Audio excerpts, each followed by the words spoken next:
A sister once shared that she often prayed her obligatory prayers just minutes before the next prayer time. At times, she even found herself in the middle of one prayer when the call for the next one began. Her concern was sincere, and she asked, "Is delaying the prayer like this correct? Are these prayers still valid?" These are not small questions. They touch the very heart of our faith.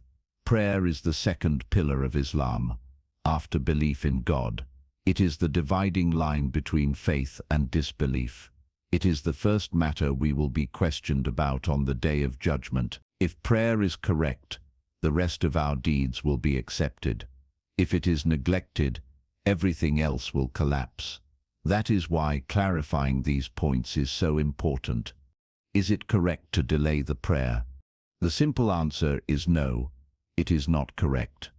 There is a narration where one of the companions asked the Prophet of God, "Which deed is most beloved to God?" Without hesitation, the Prophet replied, "To pray on time." In another narration, he said, "To pray at the beginning of its time." This shows how critical punctuality in prayer is. To delay the prayer until the last moments of its time is to go against the spirit of prayer itself. The one who loves God and values their connection with Him will rush to meet the appointment, not drag their feet until the deadline almost passes. Think of it like a meeting with a king. If you were invited to meet a ruler at 2 o'clock sharp, would you stroll in at 2:55 when the meeting is about to end? That would be disrespectful. How much greater then is the disrespect when we delay standing before the King of all kings? 2 exceptions in timing. While the general rule is to pray at the beginning of the time, there are 2 exceptions that the Prophet himself allowed, and both are based on wisdom and mercy. 1. The midday prayer in the summer.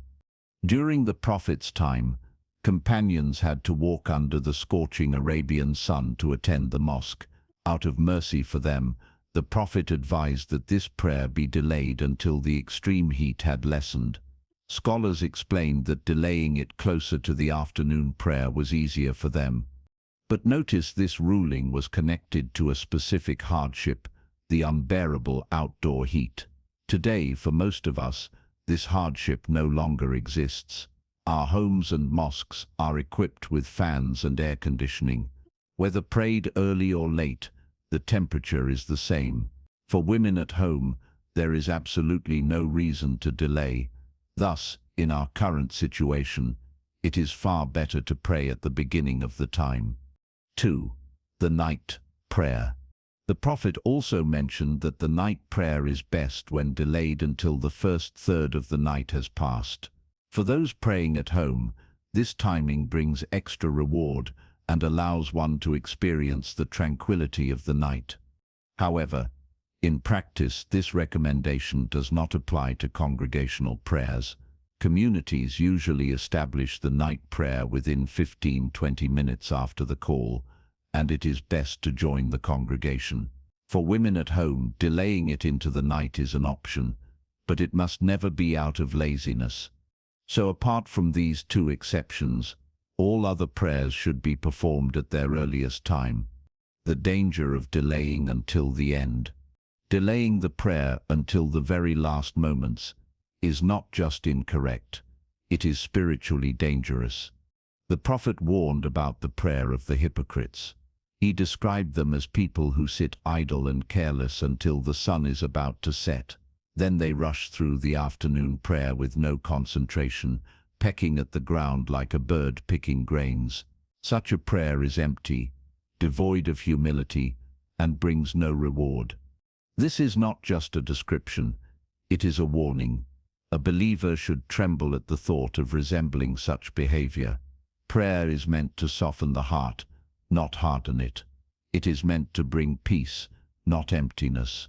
When we delay to the last minute, we risk reducing our prayer to a hollow ritual, stripped of its soul. Are such prayers valid?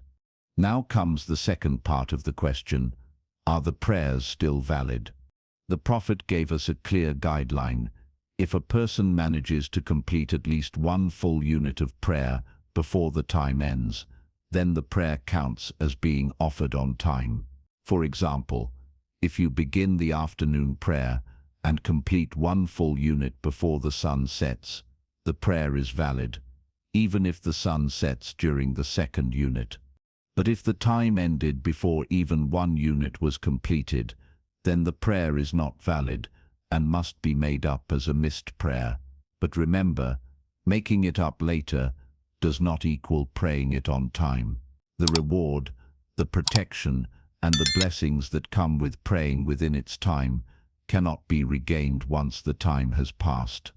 So while such delayed prayers may technically be valid in certain cases, they are spiritually deficient and dangerous. A heartfelt reminder. There is a beautiful example from the Prophet that shows us how he viewed prayer. Whenever the time arrived, he would turn to Bilal, the one who called the prayer, and say, "O Bilal, bring us comfort through it." Notice, he did not say relieve us from it, but comfort us with it. Prayer was not a burden to him or his companions. It was their joy, their rest, their peace, their escape from the worries of this world. Today, many of us have flipped the meaning. Instead of running to prayer for comfort, we treat it as a chore. We say with our actions, "Let's get this over with." This attitude robs us of the sweetness of prayer and explains why we often feel little benefit from it. Brothers and sisters, let us change our perspective. Prayer is not a task to complete. It is a meeting with God. It is not a burden. It is a blessing. It is not an interruption to life. It is the very purpose of life. A call to action. So to summarize, delaying prayer until the last moments is not correct. There are only two exceptions: midday in the extreme summer heat, and the night prayer. Delaying prayer unnecessarily is dangerous and resembles the prayer of hypocrites. Technically, if at least one unit is completed within the time, the prayer is valid. Otherwise, it is missed. The true believer should strive to pray at the earliest time, seeking comfort, joy, and peace in standing before their Lord. If you have been careless with prayer, repent sincerely, ask God for forgiveness, and commit to changing this habit. Taste the sweetness of prayer on time, and let it transform your life.